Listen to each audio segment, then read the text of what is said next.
Bienvenidos al podcast de Monkey Hands, el programa en el que hablamos de todo aquello relacionado con la producción musical y con su industria. Un espacio dedicado a descubrir las últimas herramientas y aprender nuevos recursos y técnicas para la creación musical con la que tanto disfrutamos.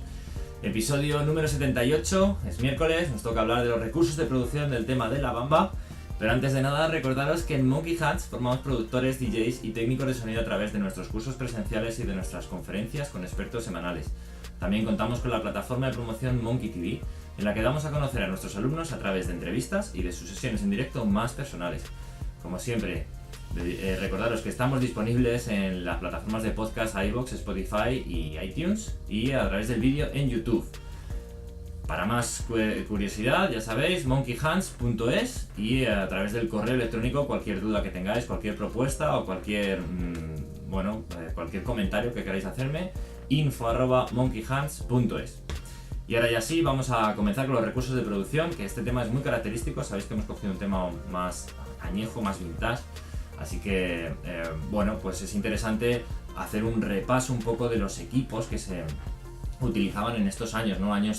Salió en el año 58 el tema de Ritchie Valens, pues años 50, años 60, que incluso a día de hoy muchos de los plugins y muchos de los aparatos y todo esto con lo que trabajamos están basados en esas construcciones. De hecho, se busca en muchas ocasiones pues que tenga ese color añejo y tal. Vimos en el episodio de Ariana Grande que veíamos que en la intro se buscaba precisamente un soplido de cinta o un soplido de vinilo, ¿no? Esos recursos son muy habituales. Aquí no es que lo hayan generado a posta, sino que es lo que había. O sea, ese tipo de sonidos característico es el que había.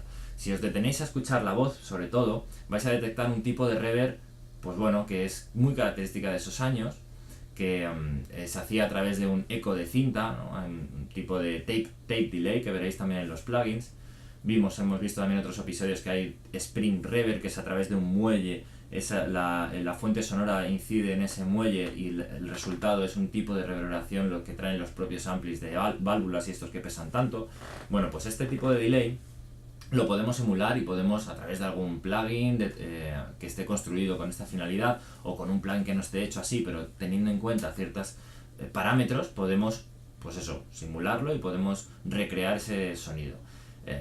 También hay que entender que trabajaban con micrófonos también de cinta, o sea que allí, en esa época la electrónica estaba muy vinculada al sonido, es decir, que sonabas a una marca determinada si utilizabas una marca. Ahora ya con el audio digital es distinto, no tienes por qué saber qué secuenciador has utilizado, ¿no? Si utilizas Logic o Pro Tools, o aunque hay ciertas tendencias a pensar que suenan distinto, pero yo no conozco a nadie que me diga, no, yo sé directamente por el sonido que lo has hecho con Logic. Pero en cambio, antiguamente con los aparatos electrónicos sí que era muy fácil, entre comillas, detectar un tipo de sonido, si una mesa era NIF, si era una Solid State, si el micrófono era un Telefunken, si era un AKG o lo que sea. Precisamente de eso vengo hoy a hablaros, que es del micrófono con el que se grababan este tipo de producciones, ¿no? Ahí, en los años del 47 al 70 o así, pues bueno, Neumann era una marca muy importante, al igual que Telefunken, que era el distribuidor en Estados Unidos y en el resto del mundo de Neumann, porque se fusionaron y construyeron un micrófono que es clásico y a día de hoy sigue en el mercado y funcionando, que es el U87. Y bueno, es este típico micrófono de condensador. Empezaron los micrófonos de condensador en el año 60, por lo que yo calculo que al ser el 58 pues, habían grabado con alguno de estos micrófonos que os decía, el U87 probablemente. Hay 200.000 versiones de ese mismo micrófono, lo han intentado hacer otras marcas. Lo que ocurre que bueno, se popularizó y se hizo en su momento famoso y todo el mundo iba a esa marca, ¿no? Ocurre lo mismo con los altavoces, con los Yamaha NS10 Studio, que los sacó en un momento determinado Quincy Jones, el productor de Michael Jackson, en una entrevista en una revista, y ya todo el mundo fue a por esos altavoces que realmente fueron construidos como un equipo hi-fi, pero se les estropearon los altavoces y los tuvo que llevar al estudio para realizar esta entrevista. Y fijaros lo que es la vida, que se han convertido en un estándar. Pues con el U87 ocurre lo mismo.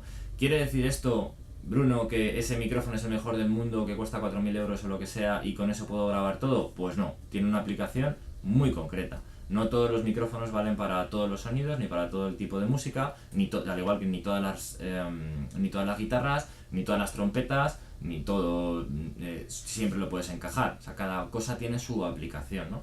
Pero sí que es un sello de identidad. O sea, ese tipo de color en la voz es identificativo, y si desarrollas mucho el oído y trabajas mucho con ese tipo de microfonía, terminas detectando esa calidez, al igual que por ejemplo otro clásico, el Shure SM58, es este tipo de micrófono con la cápsula así, los de directo que veis en los directos, que además de robusto, pues tiene un sonido muy bueno, y es un estándar. O sea, se ha estandarizado porque, ya os digo, tiene la relación entre la calidad y lo robusto que es, pues es brutal. Así que se convierten en estándar y se convierten en referencias, pero esto no quiere decir que sea el mejor micrófono de directo del mundo mundial por la calidad.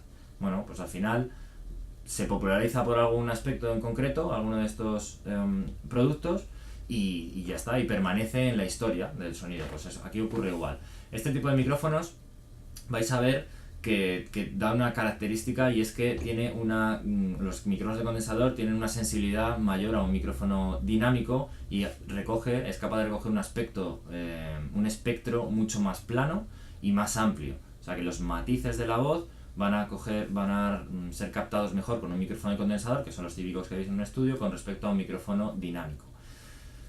Para que tengáis como algún tip de este capítulo, pensad que los micrófonos dinámicos, bueno, esto no es la explicación más ortodoxa, pero creo que es bastante identificativo. Los micrófonos dinámicos los vamos a usar principalmente para sonidos con mucha presión sonora, y los micrófonos de condensador para coger, como os decía, un espectro más amplio, ¿no? Con más matices. Por ejemplo, en una batería, pues el bombo por dentro, que tiene muchísima presión y que eso tiene un volumen brutal, vamos a utilizar un micrófono dinámico. En cambio, el Charles, que es este platito que hay aquí, que va continuando el ritmo, que tiene un soplidito y demás, pues vamos a utilizar un micrófono de condensador. Los platos, pues lo mismo, tienen muchísimos matices, tienen un rango espectral brutal, pues vamos a utilizar micrófonos de condensador. Para la caja, que le estás atizando muy fuerte, pues vamos a utilizar un micrófono dinámico. Para amplificadores de guitarra, pues bueno, depende, ¿no? Porque los podemos también situar de muchas formas, y esto se puede hacer un curso solo de microfonía. Pero bueno, para que tengáis una cierta referencia, vamos a utilizar un micrófono. Si es guitarras distorsionadas, con mucha presión, pues vamos a utilizar micrófonos dinámicos. Si queremos algún tipo de matiz, o vamos a hacer algún tipo de riff que quieres captar la válvula y no sé qué y tal, pues vamos a utilizar un micrófono de condensador, ¿vale? Y nada más, como recursos de producción hemos visto un poco microfonía, hemos visto en qué consiste todo esto del audio vintage, ¿no? Que está centrado en la electrónica al 100% con respecto del audio actual, que nos centramos más en el audio digital, en la tecnología digital.